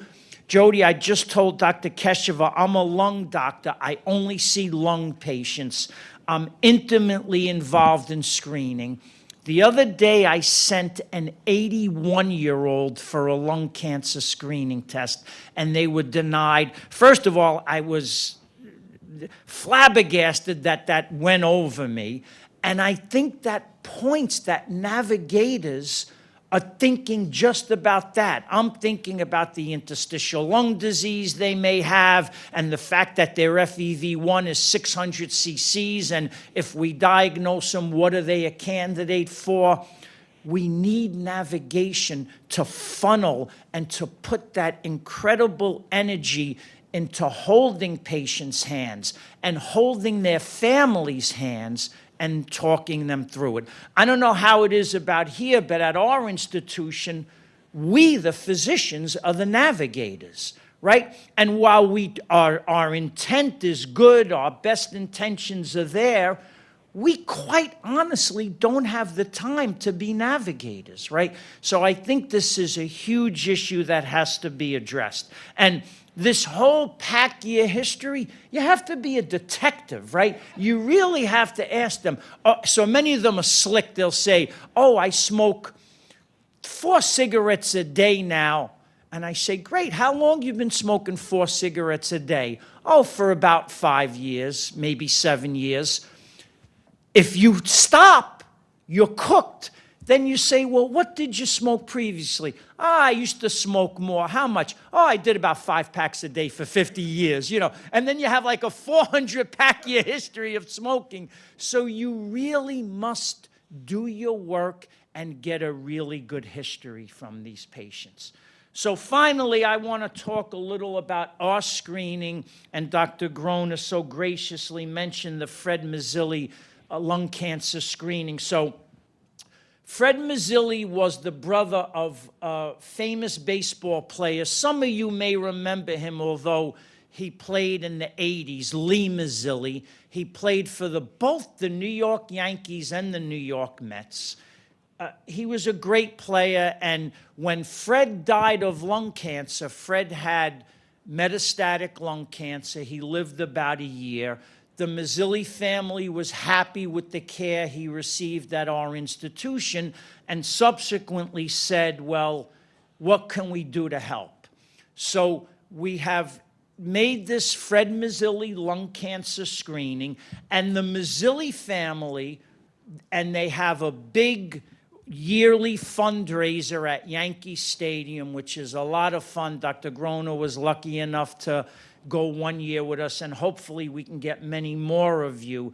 And they raise a good amount of funds, and they put those funds right to our hospital screening. Now, initially, and still to a good extent, those funds go towards paying for CTs. But as many of you are aware, more insurance companies are paying for CTs, although I guess if you don't have Jody to put the right code, it may not get done. So if indeed they do pay for the CT, we are hoping to full-time have a navigator. And you're so right, it can't be for all cancer. We think we need a navigator just for lung cancer. So over the past 12 years now, we've screened over 1,300 patients. We've had multiple early lesions, and actually one of my patients We've removed 2 lesions. He had in 2021 a right upper lobe lesion. It was removed.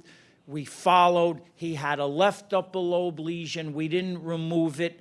And then Dr. Harrison just took out his 2nd lesion. Dr. Harrison took out his 1st lesion, took out his 2nd lesion. He's thriving. He's doing well. This is the kind of work that we can do, but we need help. So to summarize, lung cancer remains really a serious concern. It affects a plethora of patients. There's so many people with lung cancer, it's mind-boggling. And the 5-year survival, while improving, remains exceedingly poor. The only one that does worse than us really is pancreatic, and that's something we have to get better at. A clear disparity exists, right? And this is something that, again, living in Brooklyn here, right, we can make a difference, right? We are in the epicenter of racial disparities, and if we really put our minds to it, I do think at least our patient population is such we can make a difference. So that's something I would urge all of you, and just your presence here suggests you do indeed have an interest in that. Screening represents a tremendous opportunity to address many of these factors. So I just want to thank all of you for attending, the entire faculty, Dr. Grona, and all lung cancer caregivers. This is a monster that needs really many people to fight it. So I appreciate all and your time. Thank you. I think we have some time for questions, if that's okay. And then for those of you who are asking questions, if you wouldn't mind asking in the microphone so our Zoom attendees can hear the questions as well. Sorry. Do we have any data yet on other things that people smoke? Like, what is the relative risk from marijuana versus tobacco? Yes. So, you know, I think that's a great question in terms of epidemiology. So we don't have the same data on marijuana, on hookah, on vaping that we do with cigarettes for lung cancer. Now, we have extensive data that vaping can cause acute, severe hypoxemic respiratory failure. So that's a big issue. We do know that marijuana can cause cystic lung disease and a lot of lung disease. Now, in and of itself, that's not cancer, but these people could get lung scars, and if they get scars, they get scar carcinoma. And it's way too early because vaping has only been really popularized in the past 10 to 15 years. So I think the short answer to your question is, as I tell my fellows and as I tell my kids, the only thing you should be inhaling is air. That's about the safest answer I can give you. I don't know if anyone else wants to comment.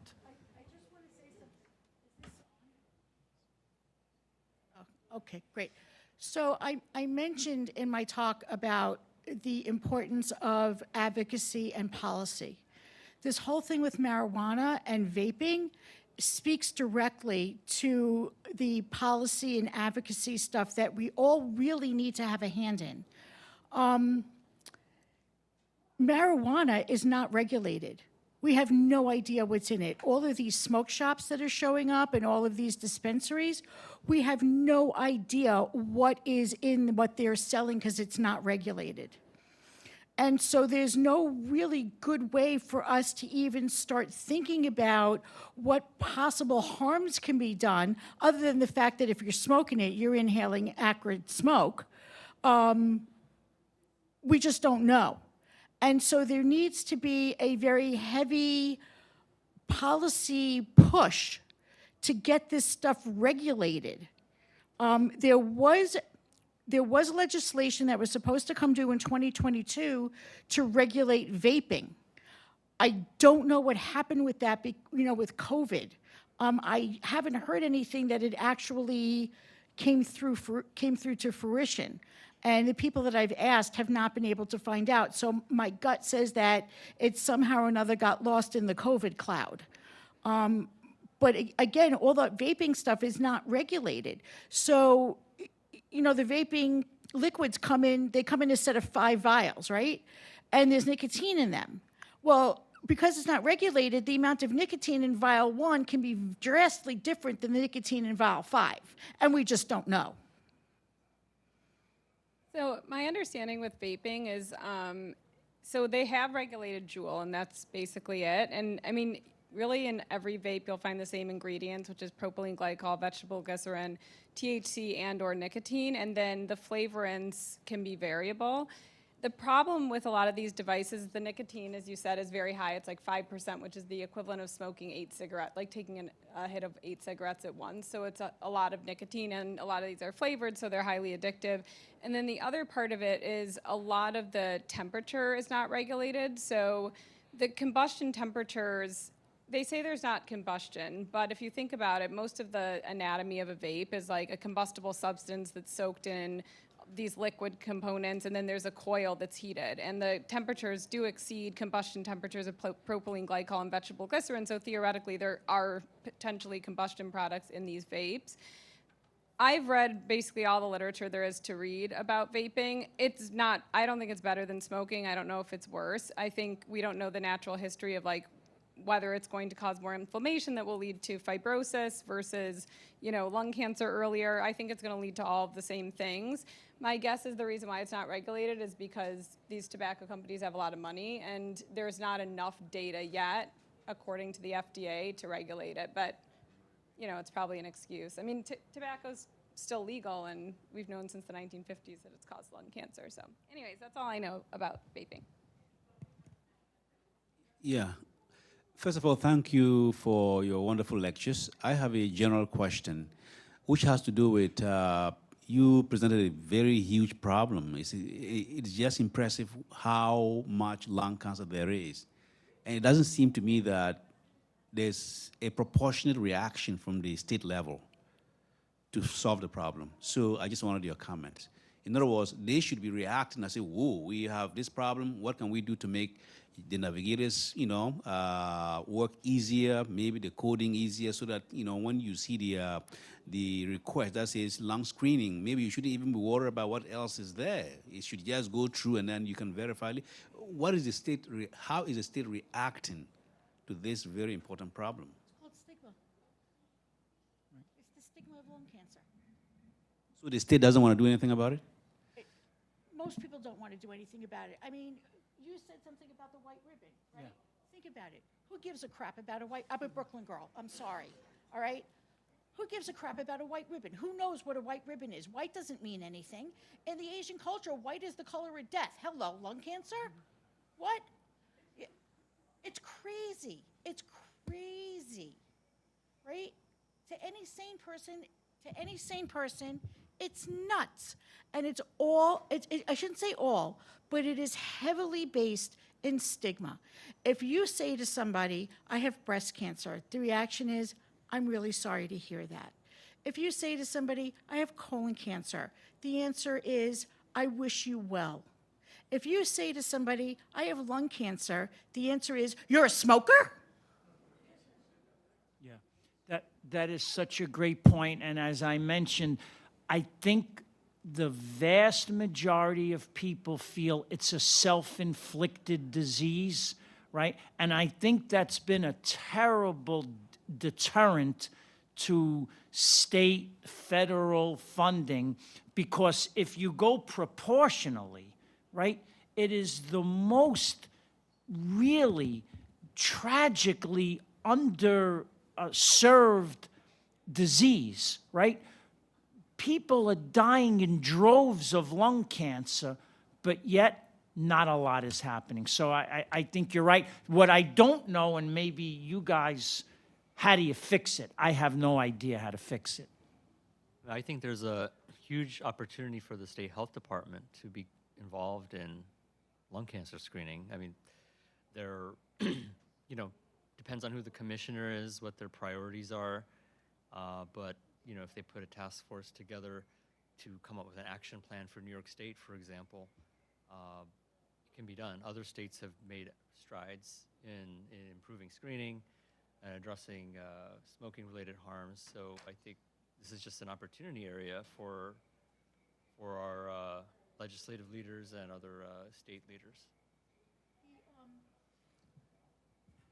The National Lung Cancer Roundtable, which lives within the American Cancer Society, actually has a national initiative called the Campaign to Eliminate Lung Cancer Stigma.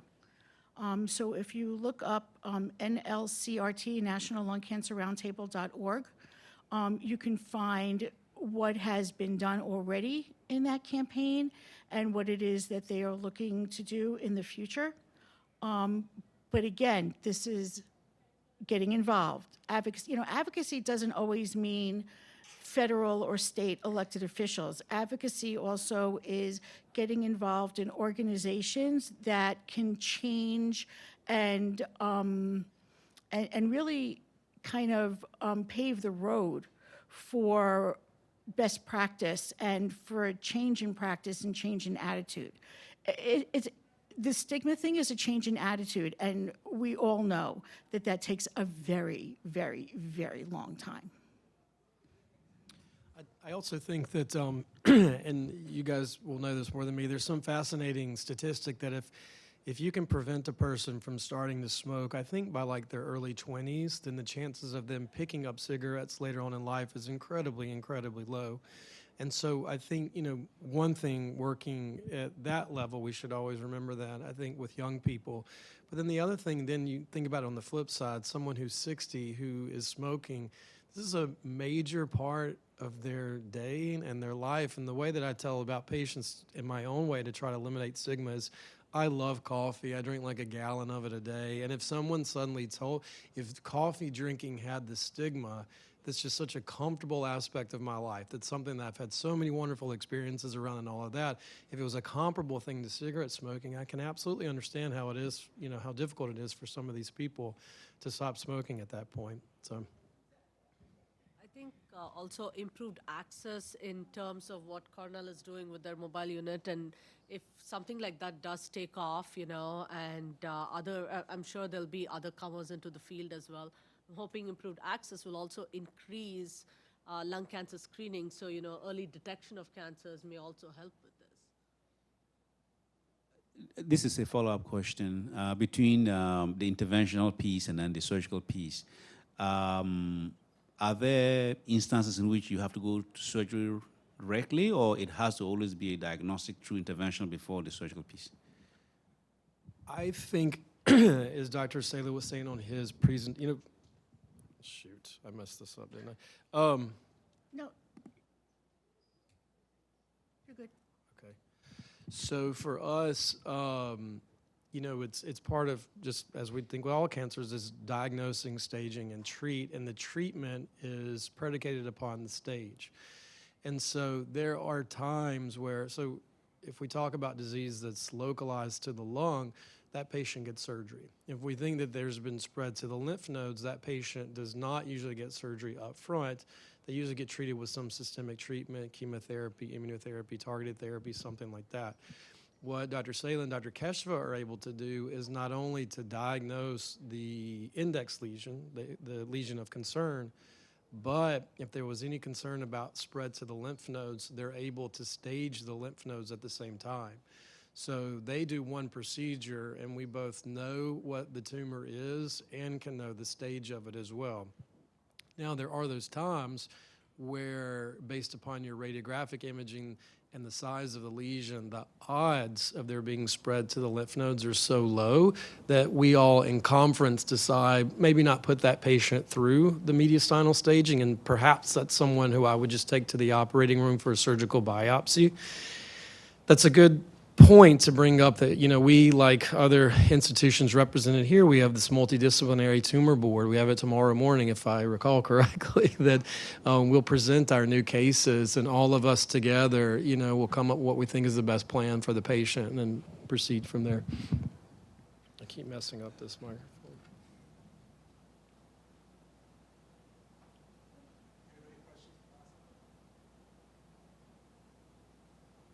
Thank you very much.